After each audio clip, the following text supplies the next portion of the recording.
Hello बच्चों, welcome to NCERT classes by Rakesh Temre sir. आज हम बात करेंगे बच्चों क्लास 11th एनसीईआरटी मैथमेटिक्स के चैप्टर नंबर 1 सेट के एक्सरसाइज 1.5 के सॉल्यूशन की। बच्चों जो बच्चे इस चैनल पर नए जुड़े हो प्लीज़ चैनल को सब्सक्राइब कर ले और बेल आइकन को इनेबल कर ले, जिससे कि जब भी वीडियो अपलोड होगी तो सर्वप्रथम आपको मिलेगी। ठीक है बच्चों, तो चालू करते हैं आज की क्लास। आज की क्लास में हम देखने वाले हैं एक्सरसाइज 1.5 का सॉल्यूशन। ठीक है बच्चों, तो देखते हैं क्वेश्चन नंबर 1 क्या कहा है। मान लीजिए u इज इक्वल टू 1 2 3 4 5 6 7 8 9, मतलब कि जो u है, u क्या यहाँ पर समष्टि समुच्चय है। ठीक है, जिसके एलिमेंट क्या है 1 से लेकर 9 तक है। a इज इक्वल टू 1 2 3 4 है। ठीक है, b इज इक्वल टू कितना बेटा 2 4 6 8 है, और c इज इक्वल टू कितना है कि 3 4 5 6। तो निम्नलिखित ज्ञात कीजिए। तो निम्नलिखित ज्ञात करना है हमें। ठीक है बच्चों, तो पहला क्वेश्चन दिया है ए डैश, जिसको हम क्या कहते हैं, ए का पूरक वैध कहते हैं, है ना, कंप्लीमेंट्री अपसेट। ठीक है, ये कंप्लीमेंट्री है, किसका कंप्लीमेंट्री बेटा, ए का। ओके, तो ए का कंप्लीमेंट्री देखना है। तो आपको मैंने इंट्रोडक्शन में बताया था किस प्रकार से कंप्लीमेंट्री निकालते हैं। ठीक है बच्चों, तो देखते हैं ए का कंप्लीमेंट्री कैसे निकलेगा, ए डैश। ठीक है, तो मतलब ऐसे एलिमेंट मैंने बताया था कि ए डैश निकालना है, तो ए डैश इज इक्वल टू क्या हो जाएगा, यू माइनस ए। बहुत ही आसान तरीका, ये फार्मूला याद रख लो कि अगर ए डैश निकालना है, मतलब किसी भी सेट का कंप्लीमेंट्री निकालना है, तो आप समष्टि सेट में से, है ना, समष्टि जो समुच्चय रहता है उसमें से आप उस सेट को माइनस कर दो। क्लियर? तो क्या होगा, u माइनस ए, मतलब कि u के वे एलिमेंट जो a में नहीं है, मतलब कौन कौन से 1 2 3 4 तो a में है, लेकिन यहाँ से देख लीजिए 5 6 7 8 और 9 नहीं है। तो a डैश जो हो जाएगा वो क्या हो जाएगा, यानी complementary of set a is equal to 5 6 7 8 9। इतनी बात क्लियर हो गई। सेकंड पार्ट की बात करते हैं। सेकंड क्या दिया हुआ है बेटा हमारे पास क्वेश्चन, सेकंड दिया गया बी डैश, है ना, B dash is equal to, तो बी डैश क्या हो जाएगा बेटा, u minus B is equal to, जो u में है किंतु b में नहीं है ना, तो क्या हो जाएगा, 2 है तो 1 तो आ जाएगा यहाँ पर 2। कुछ गलत तो नहीं लिख दिया मैंने, सही है। ठीक है, b सही है ना, हाँ ठीक है, तो 1 आ गया, फिर 3 आ जाएगा, फिर 5 आ जाएगा, फिर 7 आ जाएगा और 9 आ जाएगा। क्योंकि वहाँ पर क्या इवन नंबर्स है, तो सॉरी क्या है यहाँ पर, हाँ इवन नंबर्स है, तो और नंबर साइड कर दिया मैंने। उसके बाद थर्ड देखिए क्या कहा उसने कि ए यूनियन सी का कंप्लीमेंट्री, है ना, कि ए यूनियन सी का कंप्लीमेंट्री देखना है हमें। तो ए यूनियन सी, तो ए यूनियन सी पहले निकाल लेते हैं हम। तो ए यूनियन सी क्या होगा बेटा, तो मैं सबसे पहले ए यूनियन सी की बात कर लेता हूँ। तो A union C is equal to, देखो ए यूनियन सी निकालना, तो ए और सी का यूनियन जो ए में भी है और बी में भी है, 1 2 3 4 फिर 5 और 6 हो जाएगा। ठीक है, अब देखिए कि u में देख लीजिए, यहाँ पर u में जो एलिमेंट है, मतलब कि मैं इसको इज इक्वल टू बोल सकता हूँ u minus A union C. यही तो बात करने वाला हूँ मैं कि u minus A union C, यही चर्चा करेंगे हम। तो इज इक्वल टू कितना हो जाएगा बेटा, ये हो जाएगा, देखो 1 हो गया, 2 हो गया, 3 हो गया, 4 हो गया, 5 हो गया, 6 ये यहाँ तक ठीक है। तो हो जाएगा 7 8 और 9। ठीक है बच्चों, अब देखिए इसका फोर्थ देख लीजिए। फोर्थ क्या कहा उसने, ए यूनियन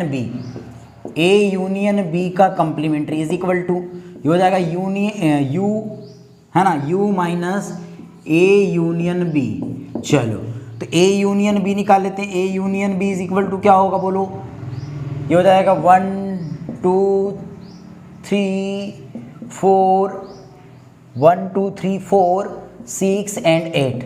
ठीक है, ए यूनियन बी हो गया, तो मुझे इससे कंपेयर करना है ना, यू में से ए यूनियन बी को हटा देना है। 1 हो गया, 2 हो गया, 3 हो गया, 4 हो गया, 5 आ गया यहाँ पर 5, 6 तो है नहीं, 7 आएगा, 8 हो गया तो 9 आएगा। ठीक है बच्चों, इसके बाद फिफ्थ देखते हैं हम।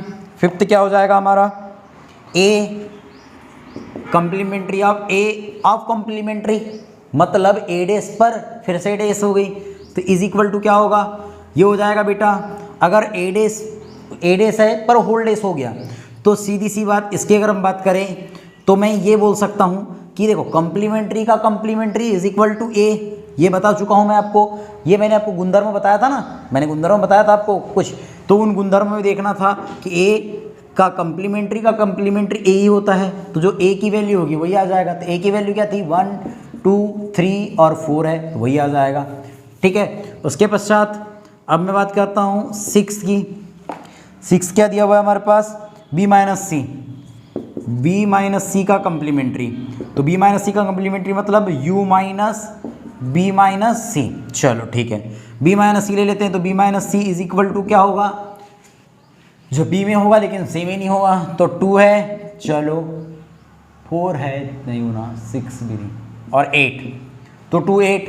तो यू में से 2 8 को माइनस कर दीजिए, बाकी जो पूरे आए हैं वो लिख लीजिए। 1 3 4 5 6 7 और ये 9, मतलब कि b माइनस सी का जो कंप्लीमेंट्री होगा वो 1 3 4 5 6 7 9 होगा।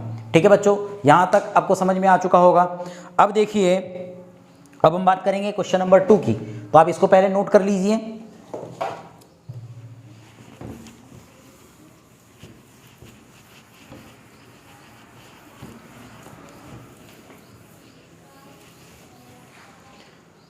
अब देखिए क्वेश्चन नंबर 2 क्या कहा है, यदि u is equal to A B C D E F और जी और h भी है यहाँ पर, है ना, h भी है, तो h, तो निम्नलिखित समुच्चयों के पूरक ज्ञात कीजिए।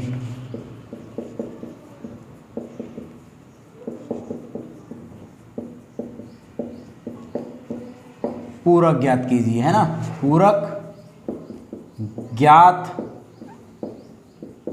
कीजिए। ठीक है बच्चों, तो पहला क्या दिया गया है यहाँ पर, a is equal to A B C. तो क्या कहा उसने कि यदि u is equal to A B C D E F G H अगर एलिमेंट है किसके, समष्टि समुच्चय के, तो निम्नलिखित समुच्चयों के पूरक ज्ञात कीजिए। तो निम्नलिखित समुच्चय कौन कौन से, a is equal to A B C, इसका पूरक ज्ञात करना है।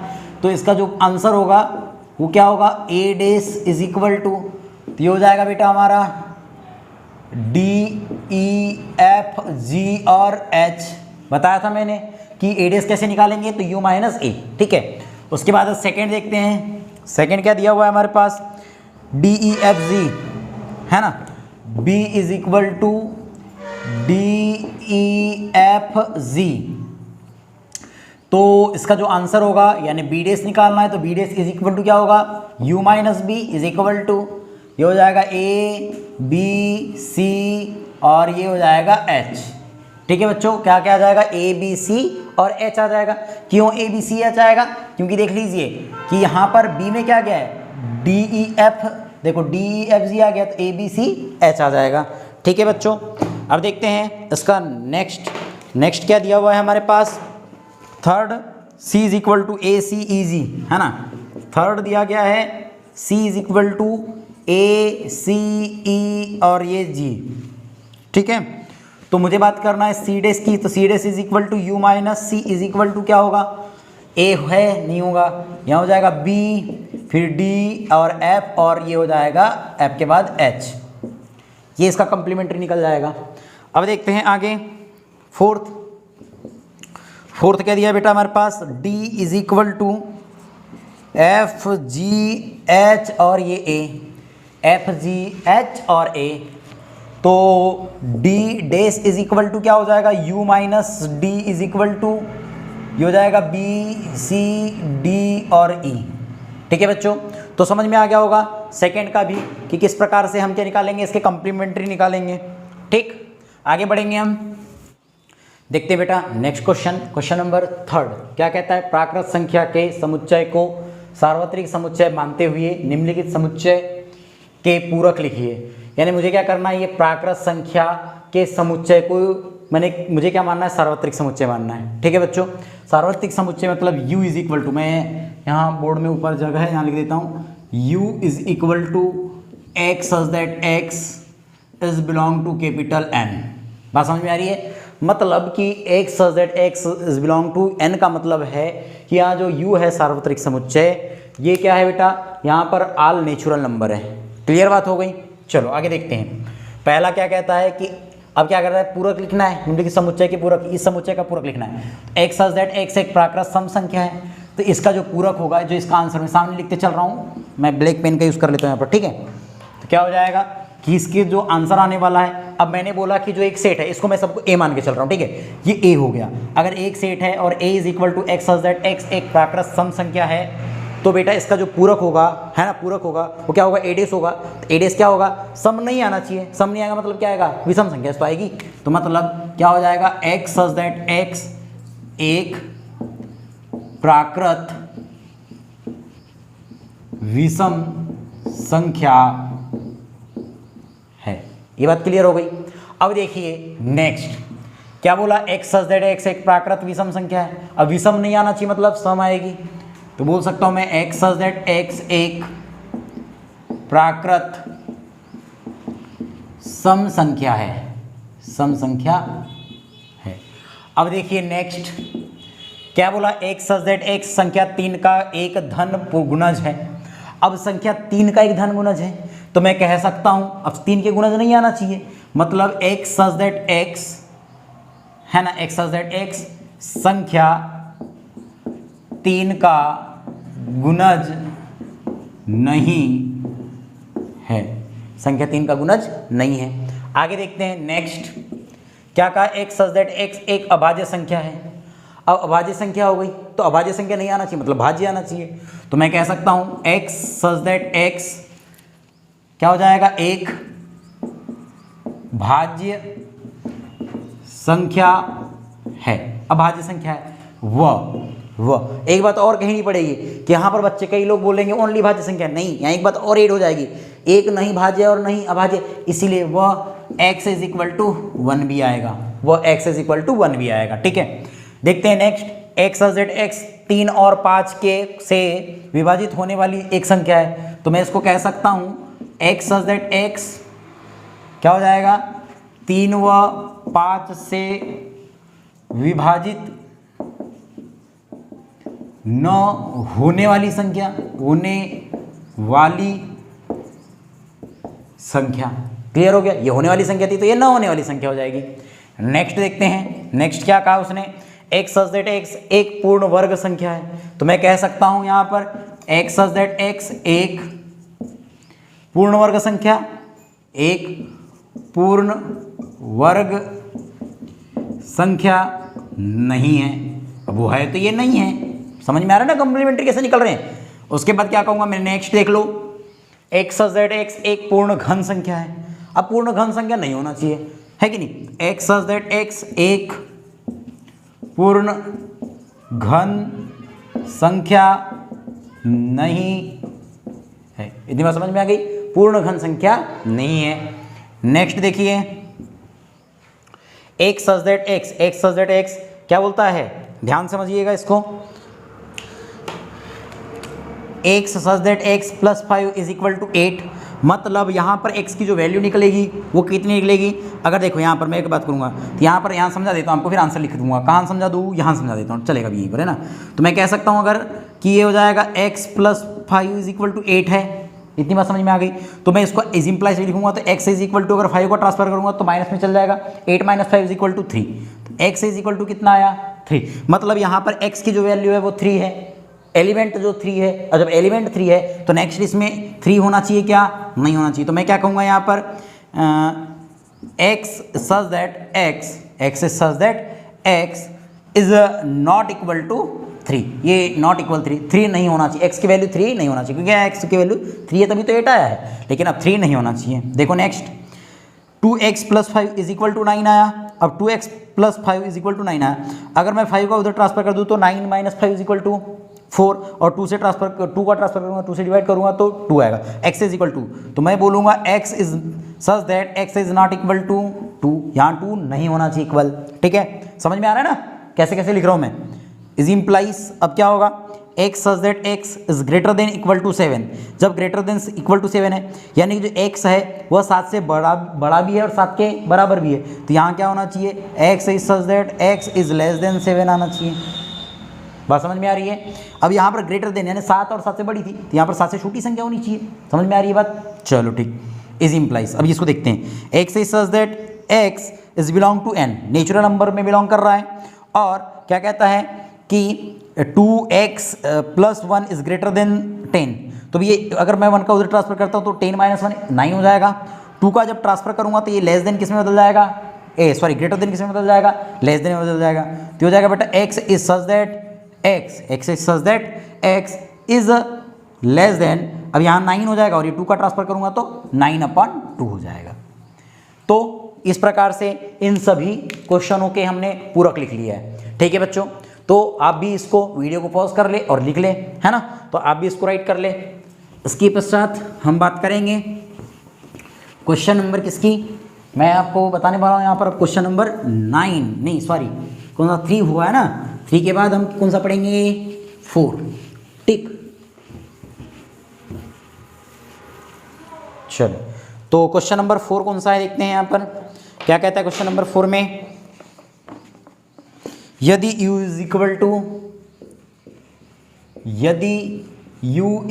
टू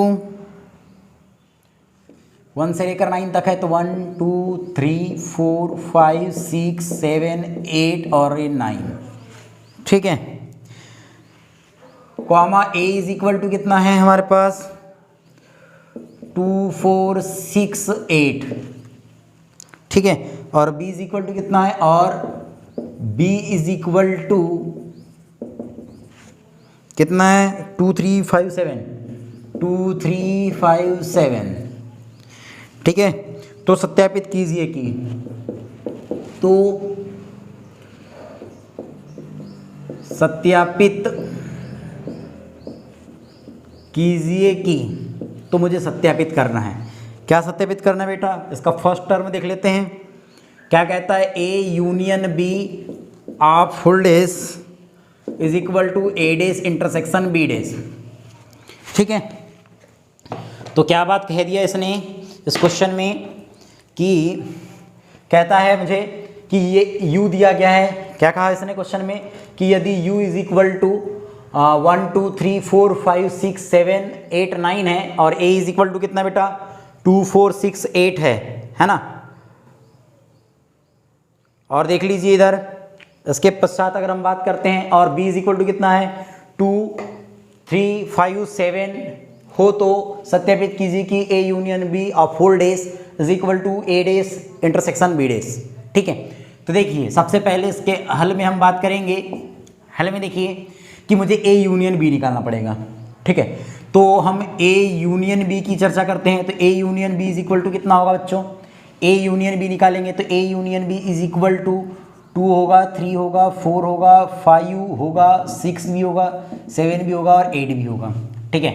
अब होल डेज निकालूंगा मैं, तो होल डेज कैसे निकालूंगा, तो बेटा इसको देखो a union b of whole dash is equal to अगर बात करें तो इज इक्वल टू क्या हो जाएगा, ये हो जाएगा u minus a union b, यही तो बात करनी है मुझे, इज इक्वल टू, तो बेटा जो u में है लेकिन a यूनियन b में नहीं, a यूनियन b में नहीं है, मतलब 1 है और 9 है, मतलब हम निकाल चुके हैं a यूनियन b। इसको मैं कह सकता हूँ equation number first, equation number क्या हो गया फर्स्ट। उसके बाद देखिए अब मैं बोलता हूँ कि a डेस, वह a डेस निकाल देता हूँ, तो a dash is equal to क्या हो जाएगा u minus a is equal to क्या होगा बेटा, ये हो जाएगा 1 3 5 7 और 9 हो जाएगा।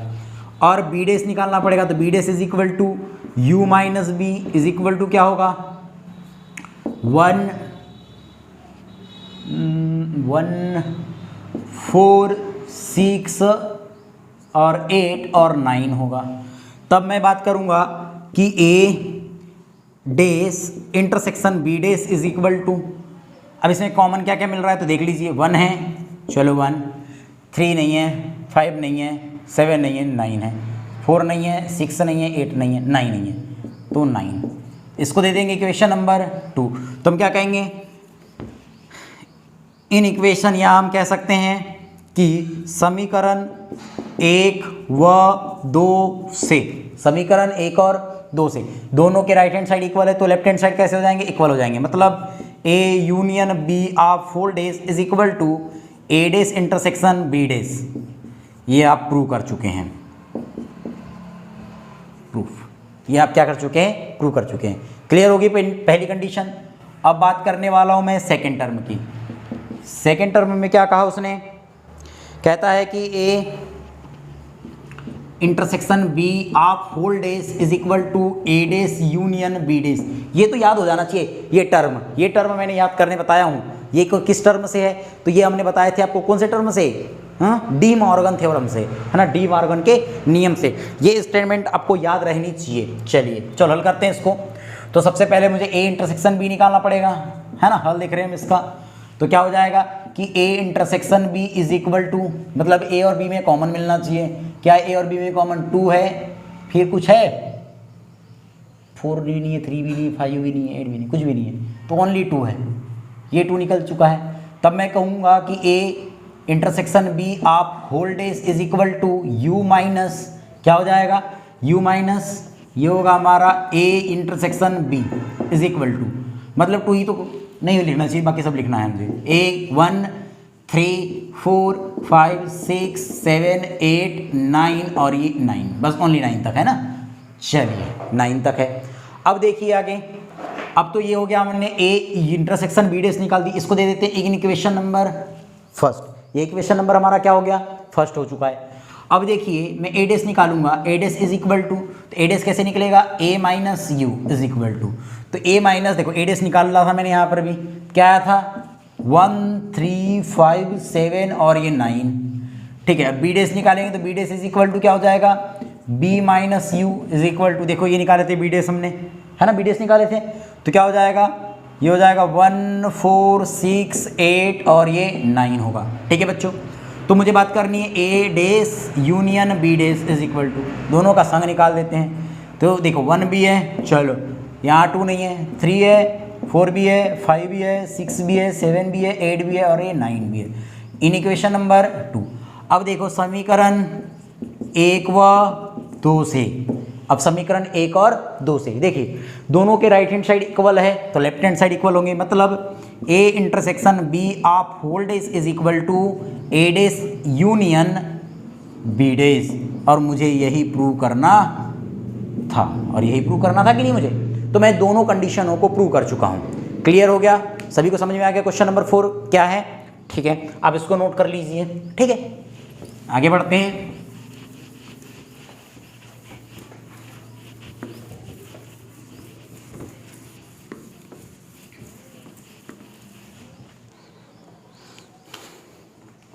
देखते हैं क्वेश्चन नंबर 5। क्वेश्चन नंबर 5 क्या है, निम्नलिखित में से प्रत्येक के लिए वेन आरेख खींचिए, है ना।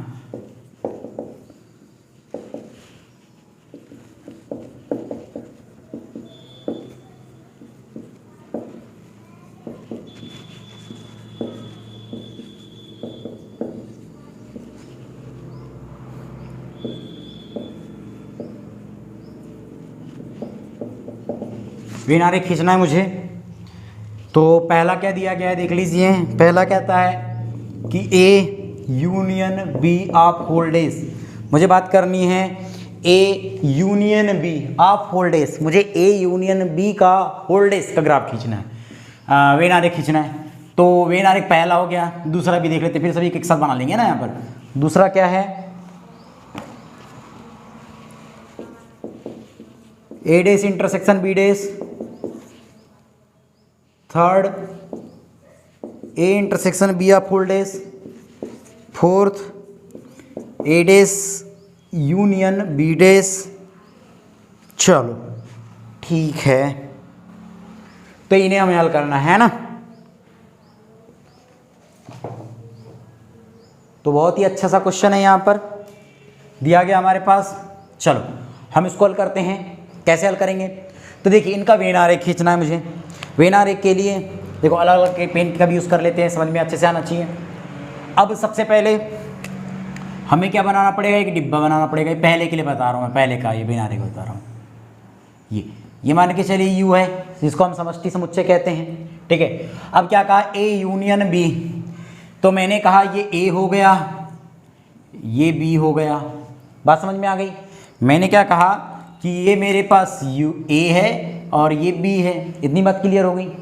अब ए यूनियन बी का पूरक निकालना है, ए यूनियन बी का पूरक, मतलब ए यूनियन बी वहाँ सम्मिलित नहीं होना चाहिए। मतलब क्या हो जाएगा, आपके पास ये जो शेष छायांकित भाग में जो बना रहा हूँ, यही क्या हो जाएगा, बोलो जल्दी से, यही हो जाएगा ए यूनियन बी ऑफ होल्डेज, ये जो छायांकित भाग है। तो इसका जो फिगर बनेगा ऐसा बनेगा। क्लियर है बच्चों। देखते हैं सेकंड, ये यू हो गया मान के चलो। अब कहा उसने ए डेस इंटरसेक्शन बी डेस, अब उसने क्या कहा, ए डेस इंटरसेक्शन बी डेस, ये बोला है ना।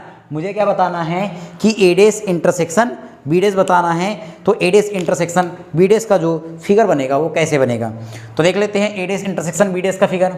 तो सबसे पहले मैं ए बना देता हूँ यहाँ पर, ये ए हो गया, ये बी हो गया, ठीक है। अब ए हो गया और बी हो गया। अब इंटरसेक्शन, तो ए डेस और बी डेस होना चाहिए, इतनी बात क्लियर है। देखो ए डेस भी होना चाहिए और बी डेस भी होना चाहिए। तो कैसा खींचेंगे इसको, ये ए हो गया मान लो, ये ए है ना हमारा, और ये क्या है, बी है, ठीक है।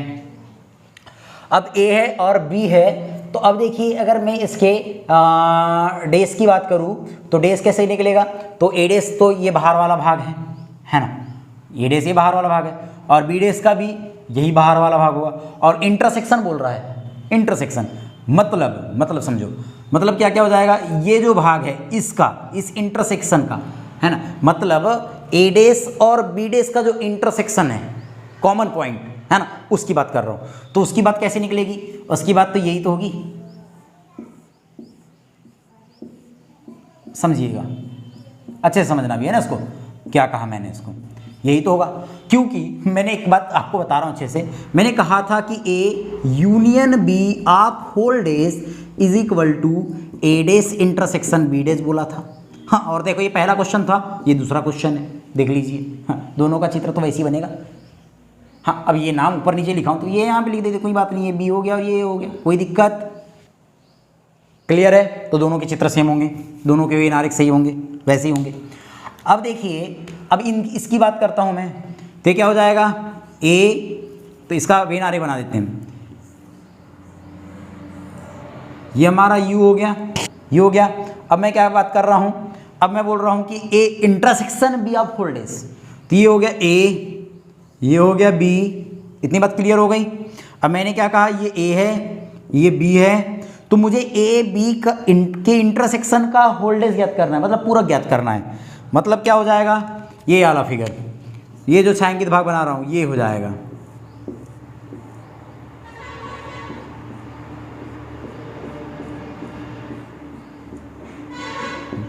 कौन सा भाग बच गया हमारा, ये वाला पार्ट बच गया। कौन सा वाला पार्ट बच गया बेटा, ये वाला पार्ट बच गया, ये पार्ट, ये जो पार्ट दिख रहा है आपको, ये पार्ट ही क्या हो रहा है, A intersection B of whole dash, मतलब ये ए इंटरसेक्शन बी है, ये इंटरसेक्शन बी है, तो ए इंटरसेक्शन बी के जो बाहर वाला जितना भी भाग है वही तो होगा A intersection B of whole dash. Clear हो गया। अब अगर मैं बात करता हूँ इसके लिए, तो इसके लिए भी तो बेनारिक यही होगा। क्या बोला, ए डेस, देखो ए डेस यूनियन बी डेस, ए डेस यूनियन बी डेस, तो ए डेस का पक्ष ये हो गया, ए डेस, देखो ए डेस पूरा ये निकल जाएगा, ए डेस और बी डेस, तो ए डेस और बी डेस का यूनियन मतलब यही होगा, फिगर यही है, कोई दिक्कत नहीं, क्योंकि दोनों का फिगर वही होगा, क्योंकि दोनों इक्वल होती है। तो दोनों के चित्र, इन दो के लिए चित्र वही वाले काम करेंगे, दोनों सेम है, और इसके लिए चित्र ये वाला काम करेगा। इतनी बात क्लियर हो चुकी है, दोनों के लिए समझ में आ गया। तो पहले दो के लिए चित्र एक ही काम करेगा, दूसरे दो के लिए चित्र ये काम करेगा, इसकी जरूरत नहीं है, ये और ये वाला चित्र दोनों सेम थे। क्लियर हो गया। तो आप इसको वीडियो को पॉज करके इसको नोट कर लीजिए। देखते हैं क्वेश्चन नंबर 6 क्या कहता है। क्वेश्चन नंबर 6 में